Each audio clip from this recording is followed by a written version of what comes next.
The debate hall was packed beyond capacity. Rows of students leaned forward in their seats, their eyes locked on the two figures at the front of the room. Professors whispered among themselves, analyzing every detail before the debate had even begun. Journalists, cameras rolling, were ready to capture what was expected to be one of the most heated intellectual showdowns of the year.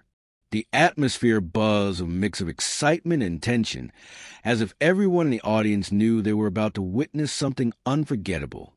On one side of the stage sat Barron Trump, his posture composed, his expression unreadable. He wasn't just another speaker. He was someone the media had underestimated for years. And tonight, he was prepared to prove why that was a mistake. His presence alone commanded attention, and yet he remained effortlessly calm, as if he'd already calculated every move before the debate even started.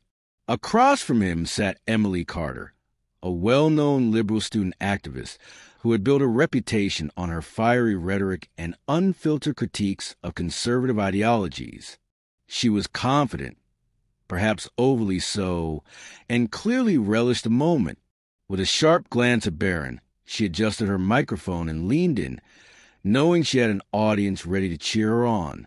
To her, this wasn't just a debate, it was a chance to make headlines. The tension spiked as Emily made her opening move. Her voice carried through the room with practiced precision, filled with a mixture of passion and strategic aggression. "We live in a time where outdated ideas are holding us back," she declared, her tone thick with certainty.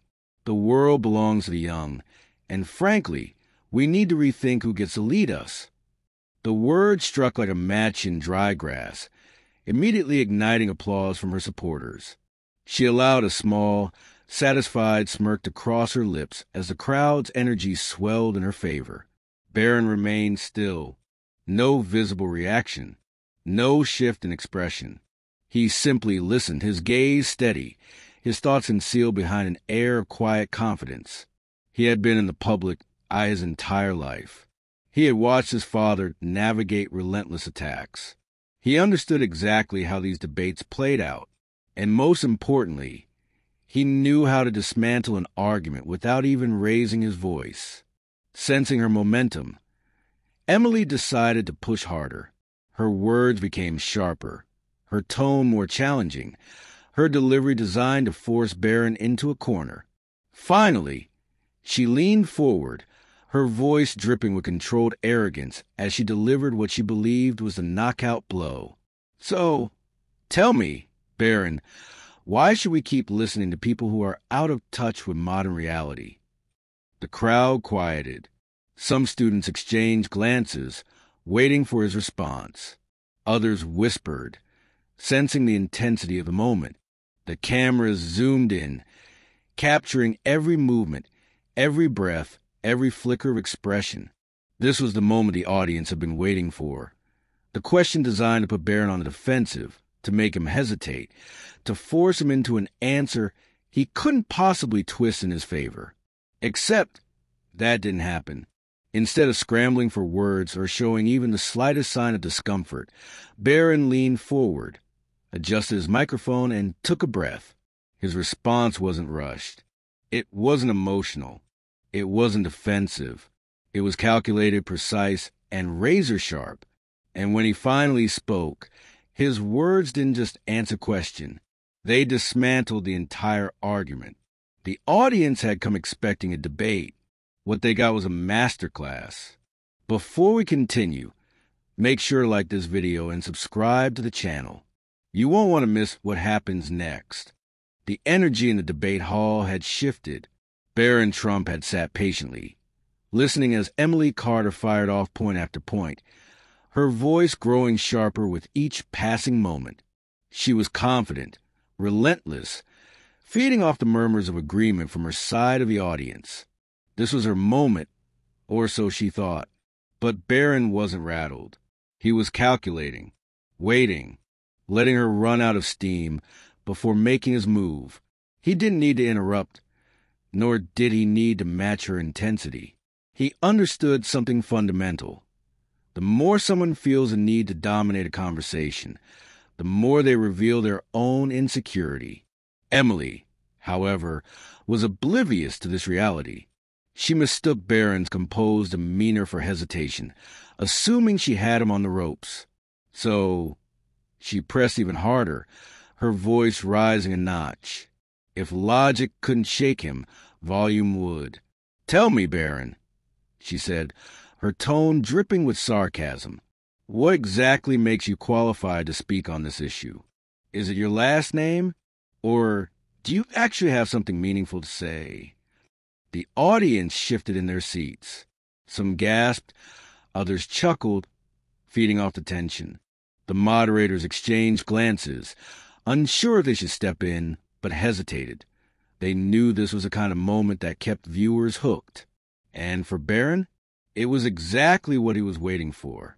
His smirk was barely noticeable, but it was there, a flicker of amusement that told anyone paying attention he had just won before he even opened his mouth. She had made it personal, which meant she had lost her composure. Still, he didn't rush. He took a deep breath, exhaled slowly, and then, with the kind of measured control that only comes with true confidence, he finally spoke. "You seem very concerned with qualifications," he said smoothly, his voice steady, his eyes locked on hers. "That's interesting because in the past 5 minutes, you haven't actually presented a single fact. Just assumptions, generalizations, and a whole lot of emotion. Silence. A tension-filled, deafening silence." Emily's expression faltered for the first time.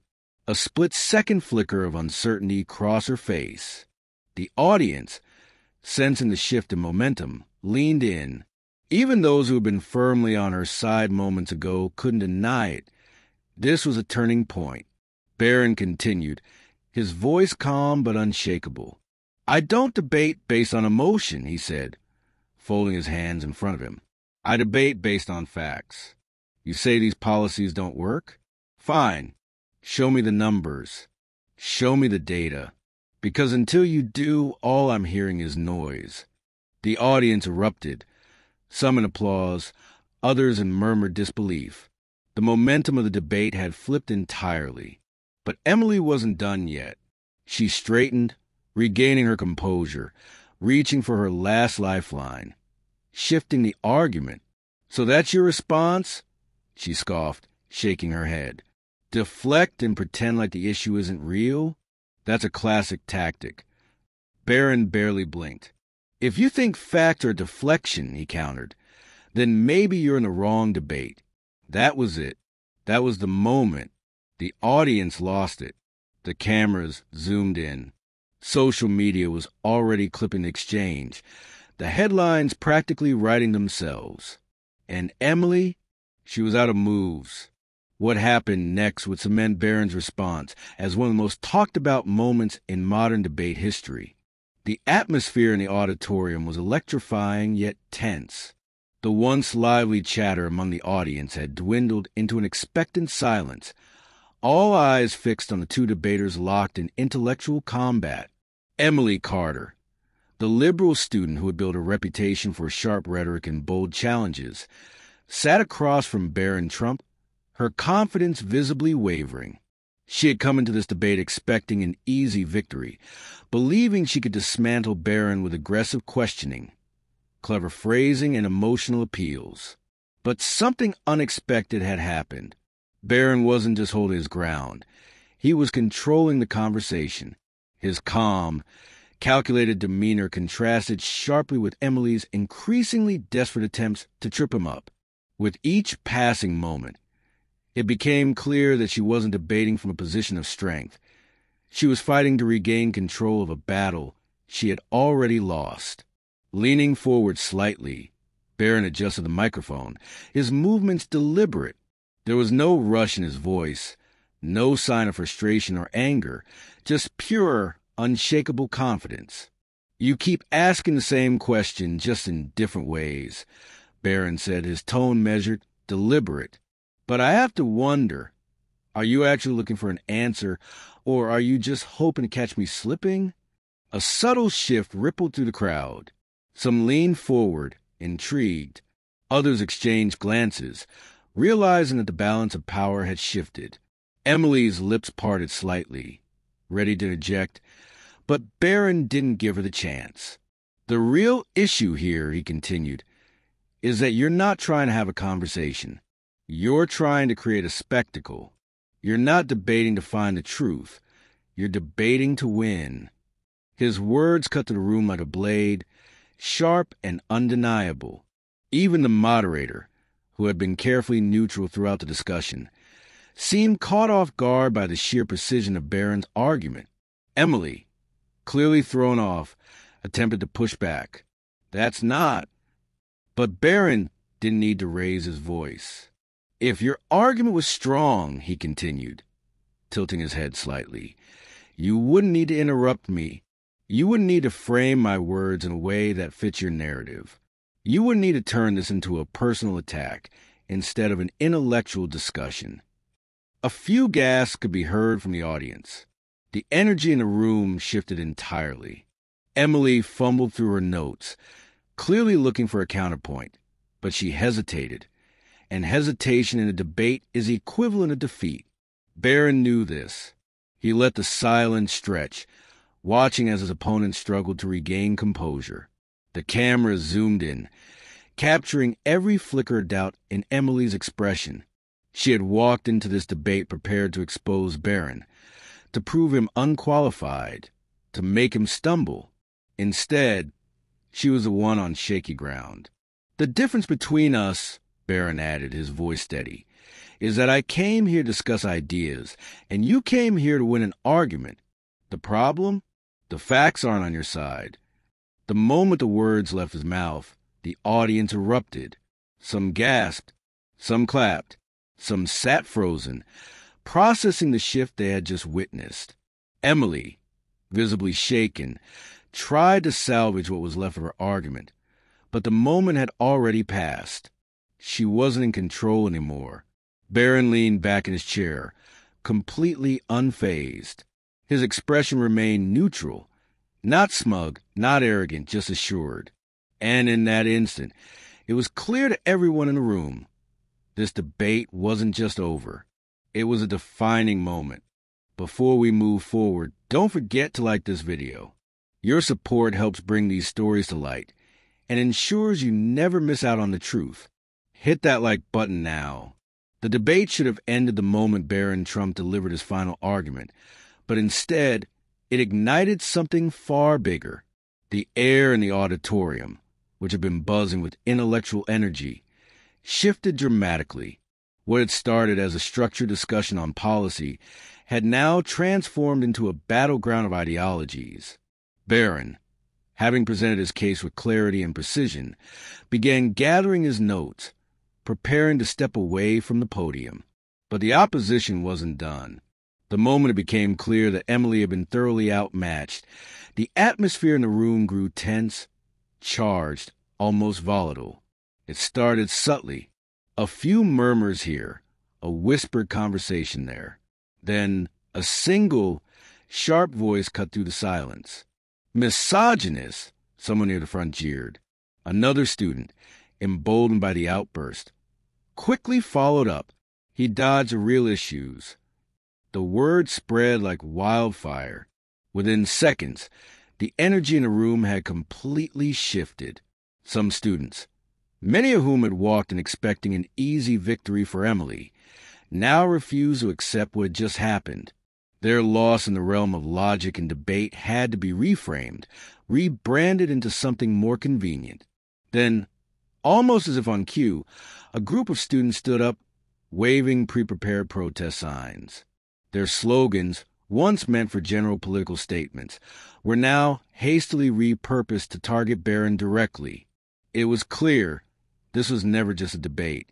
This was a carefully laid trap, and the moment things didn't go their way, they resorted to Plan B, public outrage. Emily, still visibly shaken from the unexpected turn of events, realized that this was her opportunity to reclaim some ground. If she couldn't beat Barron in a logical exchange, she could at least weaponize perception. Slowly, she straightened her posture, lifted her microphone again, and leaned into the one tactic that had always worked for her side, playing the victim. "I think it's telling," she began, carefully choosing her words, "that instead of engaging in a real discussion, Barron chooses condescending rhetoric." Gasps. A flicker of satisfaction crossed her face as the room split into factions. Some students instantly latched onto her words, eager to shift the discussion away from policy and toward emotion-driven controversy. A few others, more skeptical, glanced around, sensing that something wasn't quite right. But the cameras?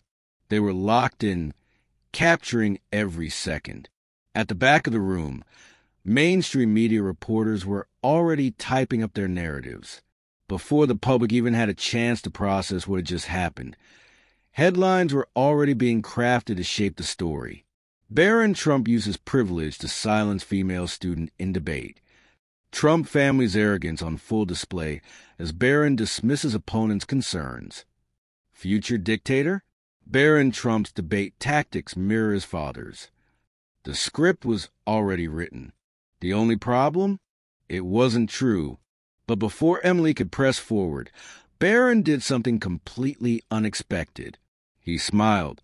Not a smirk, not arrogance, just calm amusement.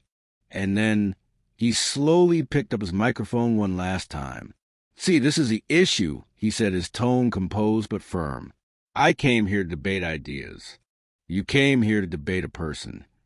The room froze. The murmurs that had been gaining momentum silenced. The students who had leaped to Emily's defense, now hesitant. The very reporters who had been ready to twist the narrative, caught completely off guard. Because in that moment, Barron didn't just expose Emily, he exposed the entire system.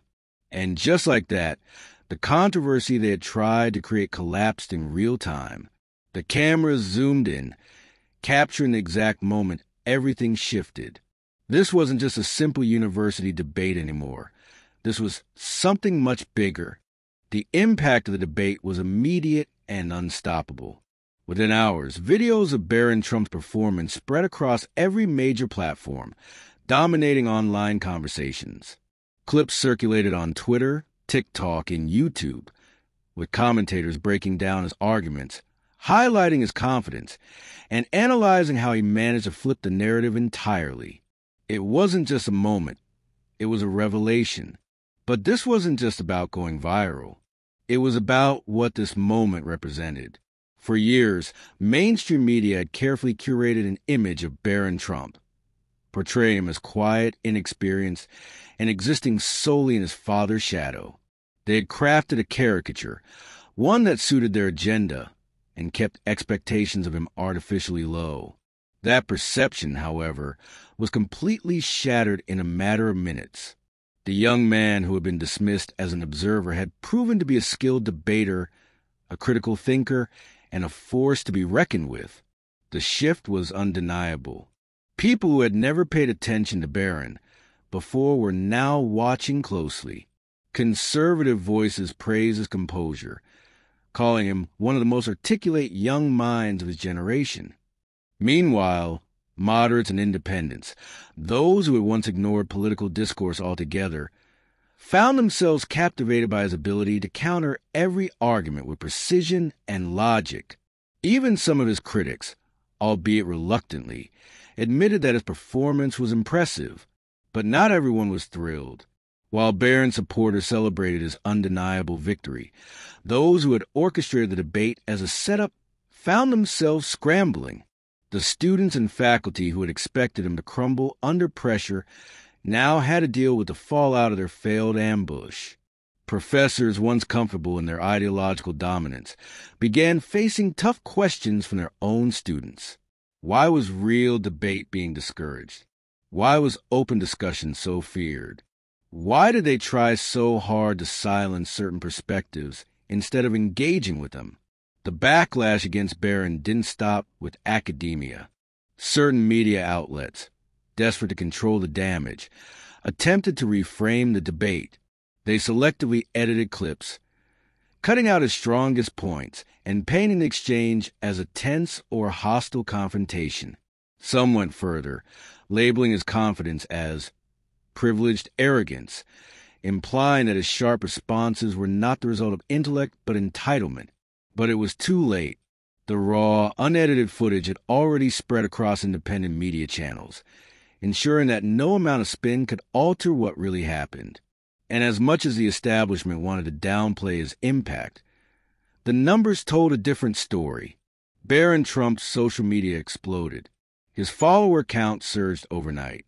His inbox filled with invitations to podcasts, interviews, and think tank discussions. Universities that had previously dismissed him now wanted him to speak. People wanted to hear more, not just about the debate, but about his views, his ideas, and his vision for the future.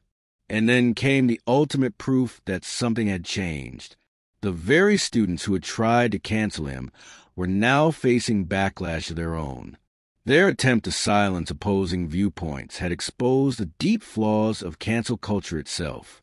What was once accepted, without question, was now being openly challenged. More and more people were waking up to the reality of ideological suppression. And at the center of it all, Barron Trump, not because he had sought the spotlight, but because when the moment came, he refused to back down. This wasn't just about one debate. This was about a generation realizing they'd been misled. And that's what they feared the most. And just like that, a single debate changed everything. What started as a simple university event turned into a defining moment, proving that when given a chance, real debate can break through the noise. But this is only the beginning. The question now isn't just about one debate, one student, or one moment. It's about something much bigger. It's about whether we continue to allow open discussions, or if we let cancel culture, biased media, and academic gatekeepers control the conversation. Because here's the truth. They don't fear one person speaking out. They fear millions waking up. This moment wasn't just about winning an argument. It was about sending a message that critical thinking, logical reasoning, and fearless expression still matter. It proved that intellectual discourse isn't dead, despite efforts to suppress voices that challenge the status quo. It was a reminder that standing firm in one's beliefs, armed with facts and confidence, can dismantle even the most aggressive narratives. The ripple effect of this exchange is undeniable. Students, professors, media personalities, everyone who watched saw the power of speaking the truth without fear. The mainstream outlets might try to twist the story, downplay the impact, or dismiss the debate entirely, but the reality is clear. People are paying attention, and more importantly, people are waking up, and that's where you come in. If you believe in free speech and open debate, hit that like button. It's the best way to show that independent voices matter. The more likes this video gets, the harder it is for the truth to be ignored. Drop a comment below. Do you think Barron Trump's response was justified? Should more debates like this be encouraged? Let's hear your thoughts. And most importantly, subscribe. We bring you the stories they try to silence, and you won't want to miss what's coming next. Turn on notifications so you're the first to know when the truth drops. Because this isn't just a video. This is a movement. The battle for truth, logic, and open dialogue isn't fought in courtrooms or newsrooms. It's fought in moments like these, where one person's courage can inspire thousands to think for themselves. Stay informed, stay engaged, and never stop questioning the narrative.